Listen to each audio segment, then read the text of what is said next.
¿Sabías que Israel juega un papel muy importante dentro del cumplimiento de la profecía de Mateo 24 y de la profecía bíblica? Cuando Israel resurge como nación en 1948, literalmente vimos cómo se cumplió la profecía de Jesucristo de Mateo 24 sobre la higuera que reverdece. Jesucristo nos insta a observar esta parábola y a Israel como una señal de los tiempos del fin y de su segunda venida. En esta ocasión, continuando con este estudio de Mateo 24, vamos a estudiar esta parábola, ya que es muy importante para entender los tiempos del fin. Vamos a leer en Mateo 24:32, dice así: de la higuera aprended la parábola. Cuando ya su rama está tierna y brotan las hojas, sabéis que el verano está cerca. Así también vosotros, cuando veáis todas estas cosas, conoced que está cerca a las puertas. De cierto os digo que no pasará esta generación hasta que todo esto acontezca. El cielo y la tierra pasarán, pero mis palabras no pasarán. Primeramente vamos a ver en esta parábola a quién representa la higuera.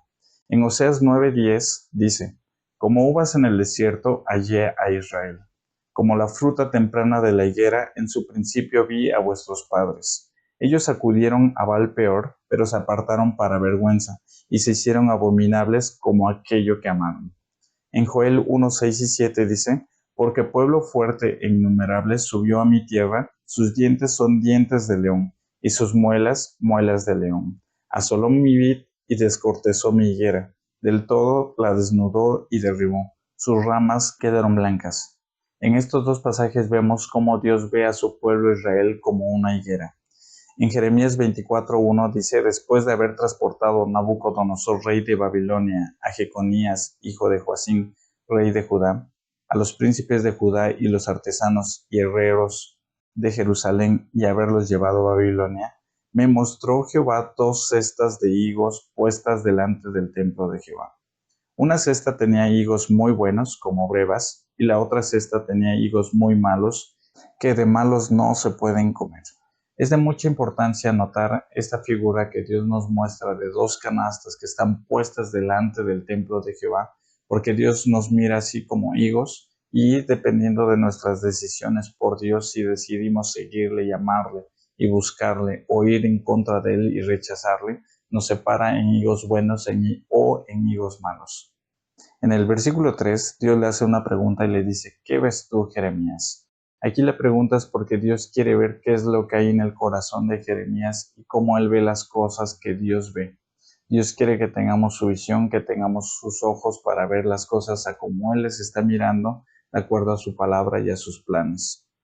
Dice el versículo 4: y vino a mí palabra de Jehová diciendo: así ha dicho Jehová, Dios de Israel, como a estos higos buenos, así miraré a los transportados de Judá, a los cuales eché de este lugar a la tierra de los caldeos para bien.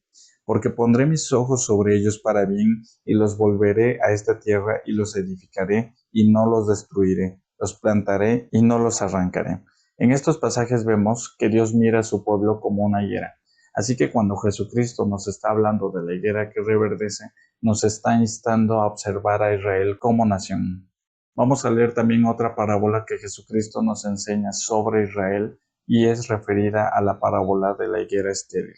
En Lucas 13:6 dice: dijo también esta parábola: tenía un hombre una higuera plantada en su viña, y vino a buscar fruto en ella y no lo halló.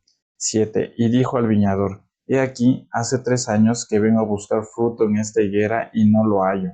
Córtala. ¿Para qué inutiliza también la tierra? Él entonces respondiendo le dijo: Señor, déjala todavía este año hasta que yo cabe alrededor de ella y la abone. Y si diere fruto bien, y si no, la cortarás después. Aquí en este pasaje nos enseña que el dueño de esta viña vino a buscar fruto en su higuera y no lo encontró. Jesucristo en muchas ocasiones, pasando cerca de la higuera, estaba buscando frutos. La higuera tenía ramas, estaba crecida, pero no estaba dando los frutos que él estaba buscando. Así que en esta parábola de la higuera estéril nos enseña que Dios busca frutos y no solamente que demos hojas. En el contexto de esta parábola de Lucas 13, dice en los versículos antes, desde el 2, dice: respondiendo Jesús les dijo: ¿pensáis que estos galileos, porque padecieron tales cosas, eran más pecadores que todos los galileos? Os digo no, antes si no os arrepentís, todos pereceréis igualmente, o aquellos 18 sobre los cuales cayó la torre en Siloé y los mató, ¿pensáis que eran más culpables que todos los hombres que habitan en Jerusalén? Os digo, no, antes si no os arrepentís, todos pereceréis igualmente. Aquí hay que notar que el versículo 3 y el versículo 5 se repiten con las mismas frases y las mismas palabras. Y la palabra arrepentimiento resalta porque en el contexto de la parábola de la higuera estéril, Dios estaba buscando el fruto del arrepentimiento. Y esto lo vemos desde Génesis hasta Apocalipsis, que Dios siempre está buscando que nosotros nos arrepintamos y volvamos a Dios. Este ha sido el corazón de Dios en toda la historia.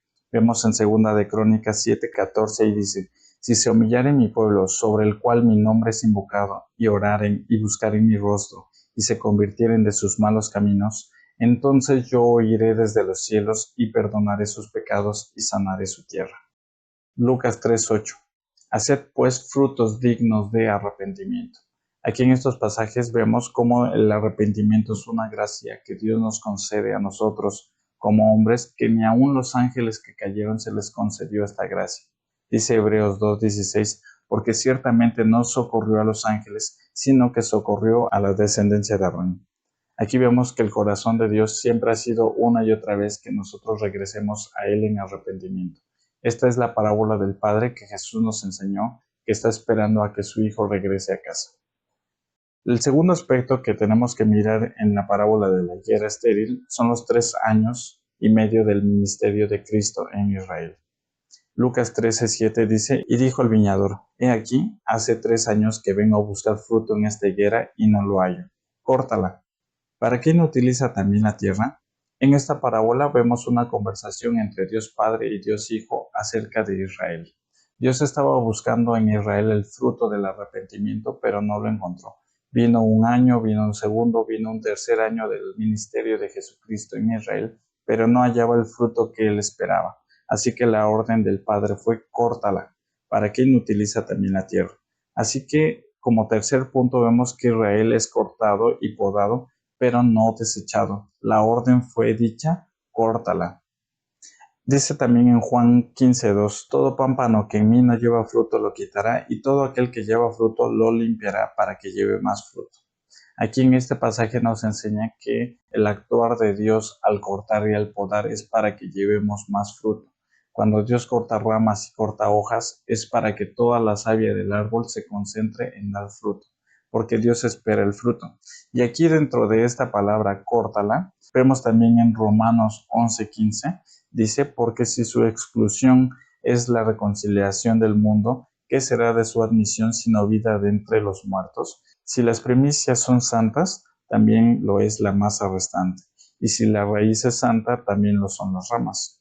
Pues si algunas ramas fueron desgajadas, y tú, siendo olivo silvestre, has sido injertado en lugar de ellas, y has sido hecho participante de la raíz y de la rica savia del olivo. No te jactes contra las ramas, y si te jactas, sabes que no sustentas tú a la raíz, sino la raíz a ti. Pues las ramas, dirás, fueron desgajadas para que yo fuese injertado. Aquí vemos claramente en este pasaje que Dios no ha desechado a Israel. Aquí en esta figura de este árbol, Dios dice que corta ramas, desgaja, pero no dice que destruye el árbol o que lo desarraiga o que lo ha desechado. Simplemente dice que lo ha cortado para hacer un injerto. Nosotros como pueblo gentil, como la iglesia de Dios, tenemos que entender que Dios no ha desechado a Israel. Dios está esperando que Israel regrese a Dios y está esperando que regrese para que empiece a reverdecer y de los frutos que Dios está esperando de Israel. Vemos también cómo aquí en esta parábola de la higuera estéril hay un clamor de Jesucristo por Israel. En Lucas 13:8 dice: él entonces respondiendo le dijo: Señor, déjala todavía este año hasta que yo cave alrededor de ella y la abone, y si diera fruto bien, y si no, la cortarás después. Aquí es bien importante notar que hay una intercesión del viñador hacia el dueño de la viña. Es la intercesión y el corazón de Jesucristo por Israel. Dice: Señor, déjala todavía este año. Y está hablando del último medio año del ministerio de Jesucristo en la tierra hasta el día de su muerte. Dice: hasta que yo cabe alrededor de ella y la abone. Jesucristo tuvo que cavar la tierra, la trabajó, murió y con su vida misma fue el abono para Israel, para que Israel diera el fruto. Dice el versículo 9, y si diere fruto bien, y si no lo acortarás después. Este es el corazón de Jesucristo muriendo por su pueblo Israel y por la iglesia, cavando la tierra, esforzándose para que Israel dé un fruto para Dios. Aquí en esta frase vemos que Jesucristo está hablando de su muerte y de su resurrección, que iba a ser la obra de la cruz, que iba a ser muerto, sepultado, que iba a descender hasta las partes más bajas del Seol y que con su ascensión y resurrección iba a ser la vida para su pueblo, para que su pueblo diera los frutos que Dios estaba esperando. Vemos también en Isaías 53:11, respecto al siervo sufriente, dice, verá el fruto de la aflicción de su alma y quedará satisfecho. Por su conocimiento justificará mi siervo justo a muchos y llevará las iniquidades de ellos. Este pasaje que habla del siervo sufriente nos enseña que Jesucristo, mediante su vida, su muerte, su sepultura, resurrección y ascensión a los cielos, está buscando un fruto para Dios en nosotros. Él cavó en la tierra, fue sepultado y ahora su vida es nuestra vida. Y por medio de Jesucristo nosotros podemos dar los frutos que Dios está esperando. También en Romanos 10:1 dice, hermanos, ciertamente el anhelo de mi corazón y mi oración a Dios por Israel es para salvación. También en Romanos 9:3 dice, porque deseara yo mismo ser anatema, separado de Cristo por amor a mis hermanos, los que son mis parientes según la carne. Esto lo dice respecto al pueblo de Israel. Este era el sentir de Pablo y era el mismo sentir que hubo en Jesucristo, de dar su vida por su pueblo, de entregarse por Israel y por la iglesia. Esta oración de Pablo por salvación para Israel debe de ser nuestra oración, debe de ser la carga en nuestro corazón para colaborar juntamente con Jesucristo en las intercesiones que Él hace por Israel y que la siga haciendo desde los cielos. Nosotros debemos de entrar en esta carga y tener este mismo corazón que hubo en Jesucristo y en Pablo por Israel para salvación. Así que con esta parábola profética que Jesucristo nos enseña y nos insta a observar a Israel como la higuera que reverdece y de la cual empiezan a brotar sus hojas para que sepamos que el verano está cerca. Israel es una señal del fin de los tiempos y de la segunda venida de Cristo. Vamos a leer nuevamente el mismo pasaje con el cual iniciamos este estudio de Mateo 24. Dice el verso 32. De la higuera, aprended la parábola. Cuando ya su rama está tierna y brotan las hojas, sabéis que el verano está cerca. Así también vosotros, cuando veáis todas estas cosas, conoced que está cerca a las puertas. De cierto os digo que no pasará esta generación hasta que todo esto acontezca. Esta generación de la cual habla el versículo 34 se refiere a la generación que iba a ver reverdecer a la higuera. Y esta higuera ya vimos que se refiere a Israel y como en 1948 se cumple esta parte de cuando dice, cuando veas que sus ramas están tiernas. Cuando la higuera comienza a reverdecer, Jesús nos enseña que sepamos que el verano está cerca. No ha habido ningún pueblo en la historia que haya sido conquistado, que haya resurgido y que haya resucitado, como lo dice en el libro de Ezequiel capítulo 37, que haya resurgido en su mismo territorio, con su misma gente, con su misma lengua, incluso con su mismo linaje, como el linaje de Judá, que haya mantenido sus mismas costumbres y su misma religión, como ha sido en Israel. Esto ha sido un milagro que solamente Dios puede hacer y Jesús nos enseña que cuando veamos todas estas cosas, sepamos que el verano está cerca. Esta generación ha sido la que ha visto reverdecer a la higuera. Y Jesucristo nos insta como iglesia que cuando la veamos reverdecer, sepamos que el verano está cerca. Tenemos que aprender y observar las profecías del Antiguo Testamento sobre el fin de los tiempos y de las cuales también Jesucristo nos habló en este discurso profético y de las cuales nos hablan los demás libros de profecía. Israel está puesto por Dios como una señal profética de los últimos tiempos y de la segunda venida de Cristo. Por último, quisiera concluir con este pasaje que está en Cantares 2:8, que es el llamado de Cristo a la iglesia para el tiempo del fin. Dice así, el versículo 8, la voz de mi amado, he aquí él viene, saltando sobre los montes, brincando sobre los collados. Esta voz de que el amado viene es la misma voz que aparece en Mateo 25, cuando las vírgenes están dormitando, se empieza a escuchar una voz de que el amado viene y Jesucristo está muy cerca. Hay una voz que se está escuchando y está resonando alrededor de todo el mundo de que Jesucristo viene. Y esta misma voz está registrada en Cantares 2. Dice el versículo 9, mi amado es semejante al corzo o al cervatillo. Helo aquí, está tras nuestra pared, mirando por las ventanas, atisbando por las celosías. Mi amado habló y me dijo, levántate, oh amiga mía, hermosa mía, y ven. Aquí habla que Jesucristo nos está invitando a levantarnos y a caminar juntamente con Él en sus planes para este tiempo. Versículo 11. Porque aquí ha pasado el invierno, se ha mudado, la lluvia se fue. Después de que pasa el invierno, viene la primavera, que es un tiempo de reverdecimiento, de florecimiento, de dar frutos, y después de la primavera viene el tiempo del verano. Versículo 12. Se han mostrado las flores en la tierra, el tiempo de la canción ha venido. Aquí cuando dice el tiempo de la canción se refiere al tiempo de la poda. Y en nuestro país se ha oído la voz de la tórtola. La voz de la tórtola es la voz del Espíritu Santo hablando a la iglesia y a través de la iglesia. Esto lo vemos en Apocalipsis 2 y 3, como el Espíritu Santo una y otra vez está hablando a su pueblo.